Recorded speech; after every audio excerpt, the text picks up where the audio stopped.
There were so many men rubbing against me like cats. It makes me throw up a little in my mouth now. Look at the girl I was. Beautiful, of course, I didn't know it. Bewildered, already a mother of two. No sense of the world I'd entered when I left the cult I was born into. I was living in a basement apartment that smelled like old carpet and cigarettes. My girls slept in the next room. I lay awake listening for them, the rise and fall, the proof. But there was a loneliness in that room that didn't belong to them. It belonged to me.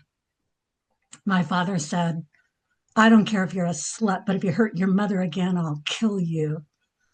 I was a bad girl. It was confusing because inside I was really good. I was so good, I let them, all the men, all the men couldn't fill the love-shaped hole of me. The first marriage doesn't bear much detail. It was terrible, violent. A boy man took me hostage, and I agreed because I had always agreed. Hostage to my parents, hostage to the cult, hostage to being a girl in a misogynist world. Jack was different, easygoing, loving, always buzzed. He rode a Harley, and the first time I climbed on the back of it, he reached back and put his hand on my knee. You and me, mink, he said. When I got sober, he brought a paper bag full of vitamins to the treatment center. He also told me the truth.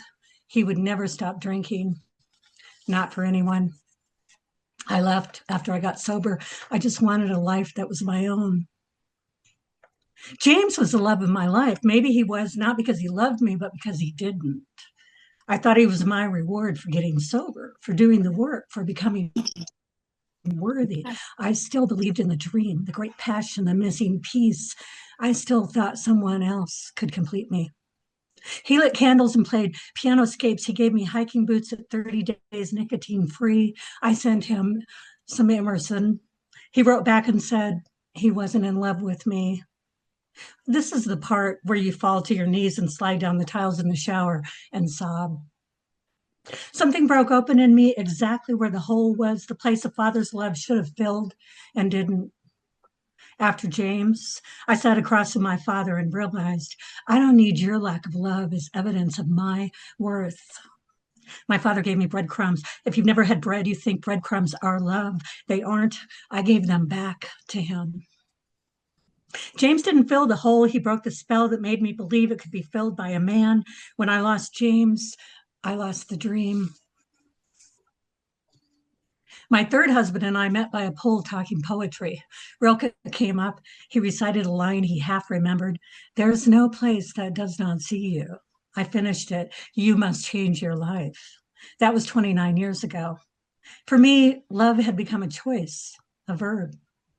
But he still believed in falling, the fantasy we're trained to want, the water we swim in, the part that mistakes romance for love. He went chasing windmills. The patterns were so familiar I could have written the script: betrayals, collapse, crises.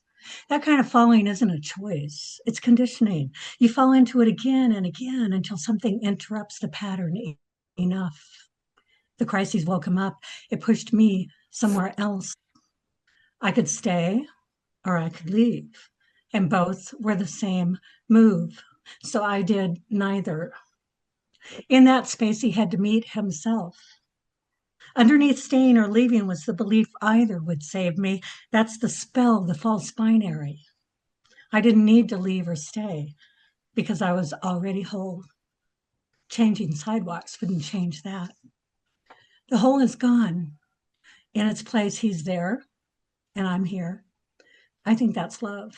He does too. Yay!